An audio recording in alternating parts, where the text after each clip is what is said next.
So these are the 2024 iPad Pros. They've had a pretty big redesign. They are shockingly, almost concerningly thin. They have a new chip, they have a new display, new accessories. Long story short, these are the highest end, probably the most expensive tablets in the world. I just spec'd mine out over here and it is coming to £2,877, which if you convert that to dollars is like 3,600, which is just, that is just an obscene amount to pay for a tablet. But I am sitting here right now hovering over the buy button, and I wanted to make a video about this because when I woke up today, I did not expect to be in this position. I am not an iPad guy. I use a smartphone, a smartwatch, a smart fridge, a smart air purifier.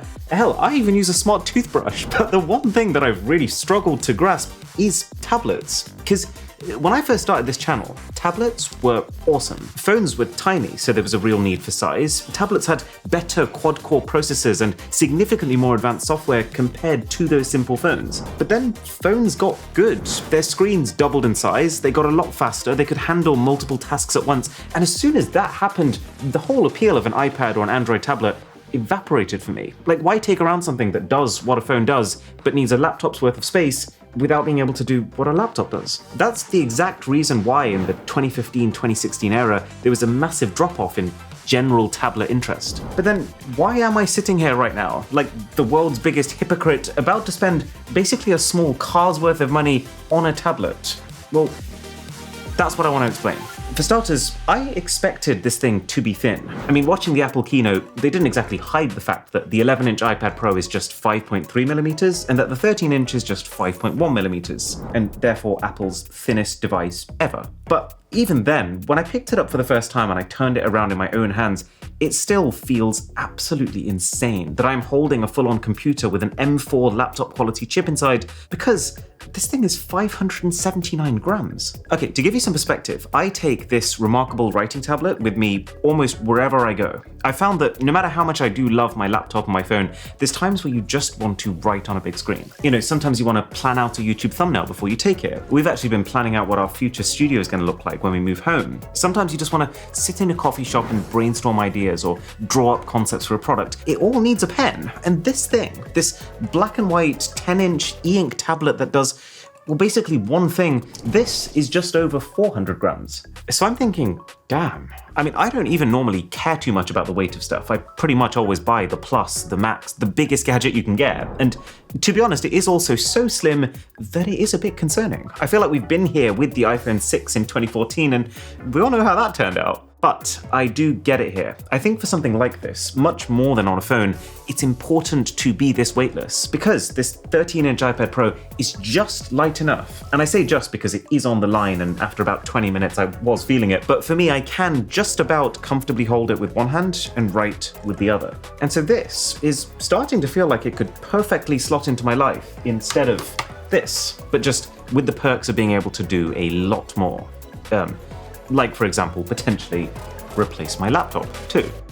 And I can't quite believe I'm saying this, because trust me when I say I love my MacBook. I take this thing even if I'm leaving home for like 30 minutes. My family is mildly concerned that I will still be using this in one arm while walking up the aisle at my own wedding. Can neither confirm nor deny. But when I use this new iPad and the new Pro Pencil and the new Magic Keyboard all together, this is the first time since like 2013 that it really felt to me like tablets are not just big phones, that their capability feels like it has reached a tipping point, at which point I'm actually sitting here questioning if I even need this. Because, well, this is the new Magic Keyboard. And while I know it might look like one of those cheap Amazon folio cases from the outside, using it is actually crazily similar to using a Mac. So on the inside, there's a metal finish now. The trackpad is bigger. This is a charging port. And then if you want to plug in other things, you can use the other USB port on the iPad itself. But what was very cool to me is that the second you snap the iPad into the case, it also controls like a Mac. It's like every bit of muscle memory that I've had from years of using a MacBook, it all translates perfectly. The swiping gestures, the quick shortcuts, you can also just hold the command key at any time to see all the shortcuts available within any app you're using. But even the quick functions like brightness control, volume control, the search bar, I was just so surprised by how usable the iPad is without even touching the screen. Also, the hinge. Now, there's obviously no way that you're going to be able to get a laptop quality hinge like this fitted into a thin iPad case. But what's quite cool is because the new iPad basically weighs nothing, you don't really need one. When you see the case, it definitely raises doubts about being usable in a car or on your lap, but my first impression from actually typing on it is actually that it's way more solid than it looks. It's not perfect though. The downside seemed to be that the trackpad is still not quite full MacBook Pro size, and the hinge doesn't go all the way back, it locks around here. And the main one actually is that this thing's £350 here in the UK, and it doesn't seem like the iPad Pro works with any other Magic Keyboard, so you have to buy the new one. And then there's also this new Apple Pencil Pro, which has its own perks compared to the normal Apple Pencil. I do find it so funny the way they talk about all their products. Like, I'm pretty sure they introduced this with, it takes the pencil experience to a whole new level. Apple Pencil Pro. It takes the pencil experience to a whole new level. Wow. Now, in my brief time with it, I did find it a little bit fiddly. Like, there's quite a few times where I misattached it and therefore dropped it, and we had a couple of pairing issues too, so not a brilliant first impression.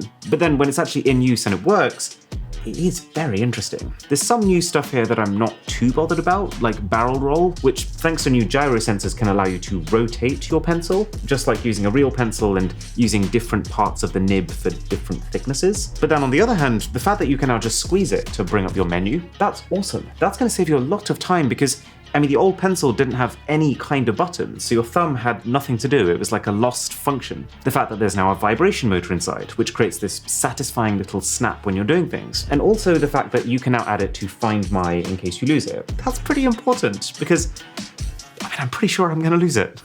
So, it looks like a laptop, but does it run like a laptop?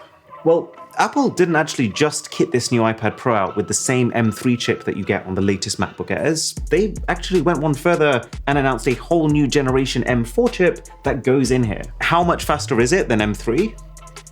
I couldn't really tell you, to be honest. The way that Apple talks about performance jumps is actually really annoying because sometimes they compare to M3, sometimes they compare to M2, sometimes they compare to M1, and they'll always give you numbers based on really niche use cases as opposed to the more general ones that would matter to all users, like app opening speeds. But I think the high-level takeaway should be probably not a massive jump from M3, but because the iPad hasn't actually been updated since the M2 chip, and because this new iPad has better thermal design that can keep temperatures more under control, actually pretty huge. And it's going to be a lot faster than like Samsung's current tablets. They're still using phone chips, which is one of the key reasons that I've been hesitating moving to one of those. We should get one thing clear. This is only about 50% as powerful as my MacBook Pro. And if you're actually going to kit it out with the pencil and the keyboard and everything, then you're actually paying a lot more per unit of performance than you do on Mac. And it isn't even going to do 100% of what a Mac can do, because iPad OS, which is based on iOS, is designed to be simpler. But the way that I've started to see this is, as soon as something like this can do the things that normally require this, surely it's an absolute no-brainer to be doing those things on the iPad.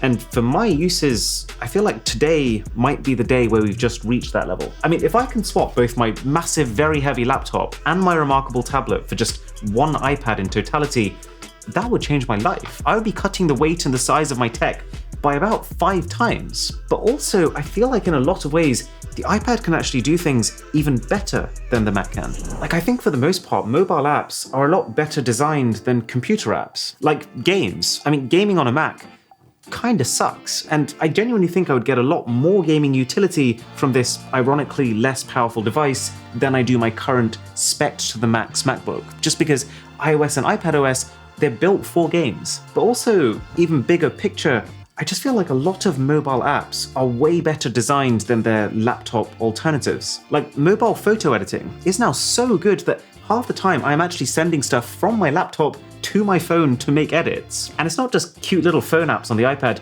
I was literally today using the exact same Pixelmator app that I currently use on my Mac. It didn't seem like any function was missing or cut back, and every single command that's instant on my Mac was also instant on the iPad. The only times I noticed a difference were when there were super intense things that required loading bars, and then those loading bars did last about 50% longer on the iPad. But yeah, we're currently in the process of planning out our smart future home, and everything is controlled by apps. It's all designed to work off, basically iPads, because times have changed. 10 years ago, we were living in a PC-first world, and swapping your laptop for an iPad, it would be seen as a move only filthy casuals would make.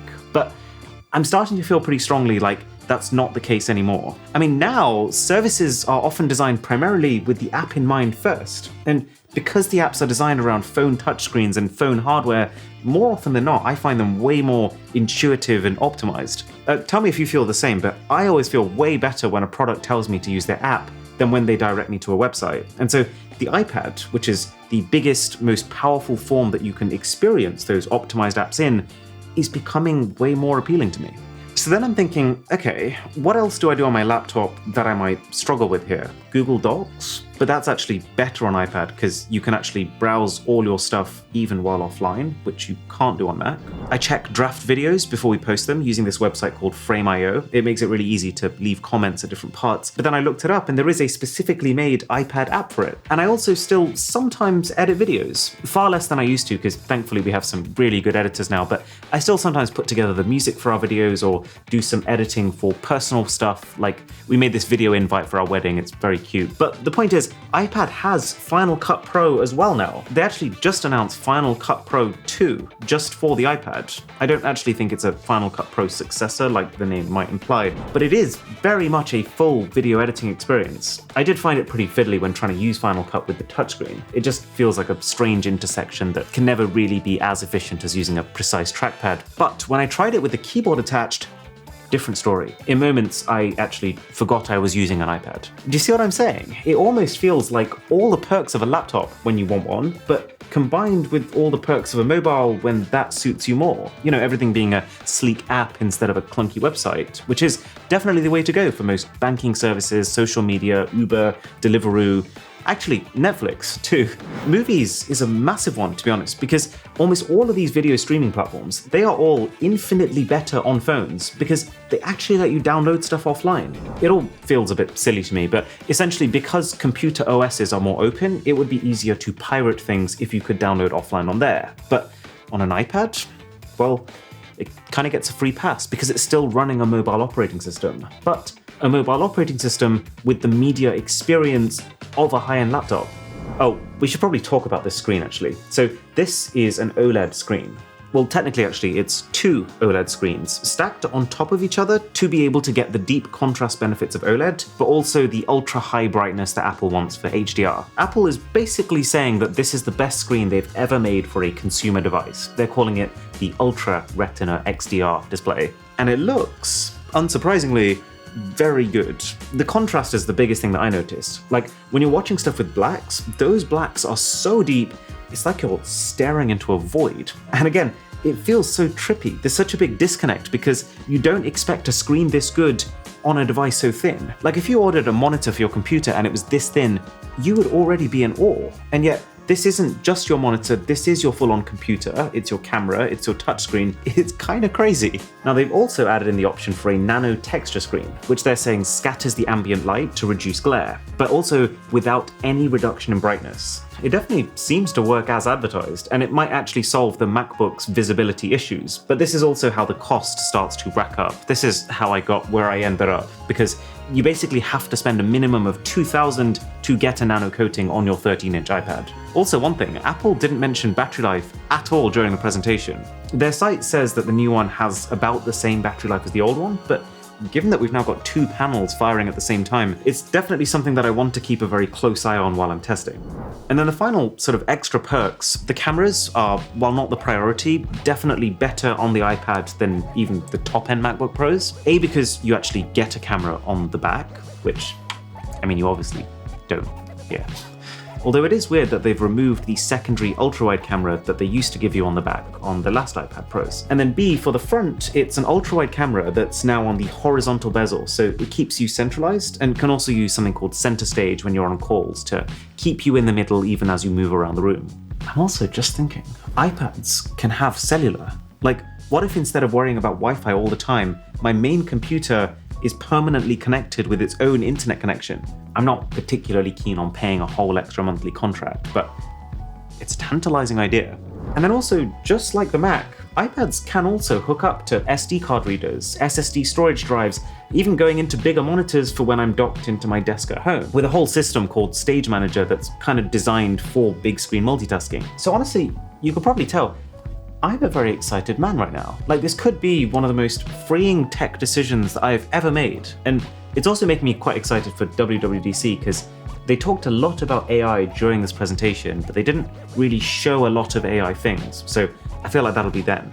But this could also be a big mistake because, I mean, is this going to be fast enough to do all those things I normally do without feeling sluggish or fiddly? Is the iPad going to force me to switch my phone over from a Samsung to an iPhone because it doesn't have many ports and I'm going to have to rely on more wireless proprietary AirDrop stuff? There's the fact that, let's be honest, Apple doesn't want you to buy an iPad instead of a Mac. They want you to buy both. So in what ways is the iPad artificially limited so that it doesn't cross over with the Mac too much? The file system, the one major remaining advantage that I feel like PC still has is that it's designed for granular organization over files. I need to find out if I can actually have that same control or find a way around it. And then finally, what I'm going to do about storage. The iPad Pro goes up to 2 terabytes, which is great, but I'm an 8 terabyte kind of guy on my MacBook. So am I going to need to start subscribing to iCloud, become better at managing my files, or just keep a small storage drive that I plug in every now and again?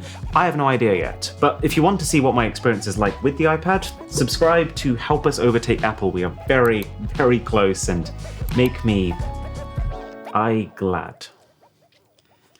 Puns are getting worse.